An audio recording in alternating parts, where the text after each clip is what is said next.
Bonsoir et merci de votre fidélité à la RTB. Bienvenue à cette session d'information.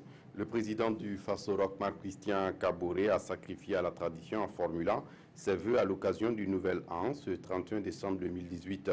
À l'occasion de son message de Nouvel An donc, entre réformes dans les forces de défense et de sécurité, trêve dans la fronde sociale et lutte contre la corruption et l'impunité, des réactions dans la classe politique ne se font pas attendre.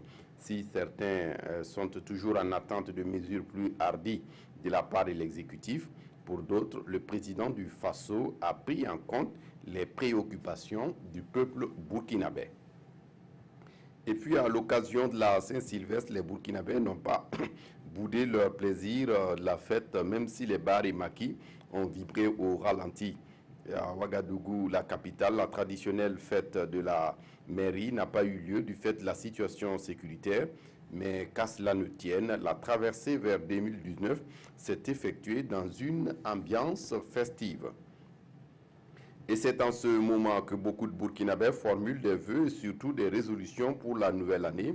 La préoccupation majeure ici est marquée par la situation sécuritaire, mais ce sont les engagements plus personnels qui édifient en cette nouvelle année.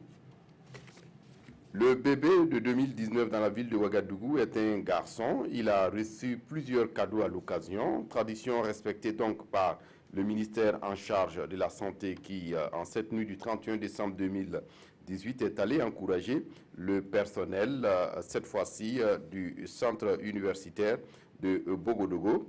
La délégation était conduite par le secrétaire général Robert Karama et a aussi eu la chance d'assister de façon indirecte à la naissance du bébé de minuit.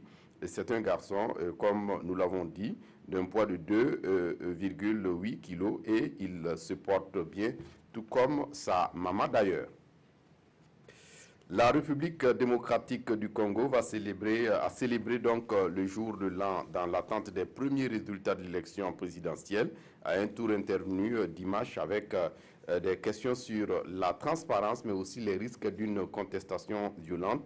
Et en ce jour de l'an, la tension monte et à la hauteur de l'enjeu historique du scrutin, la succession du président Joseph Kabila, premier dirigeant congolais, a renoncé au pouvoir sous la pression de la Constitution depuis l'indépendance en 1960. C'est tout pour ce flash. Je vous retrouve à 20 h pour d'autres actualités. D'ici là, excellente suite de programme.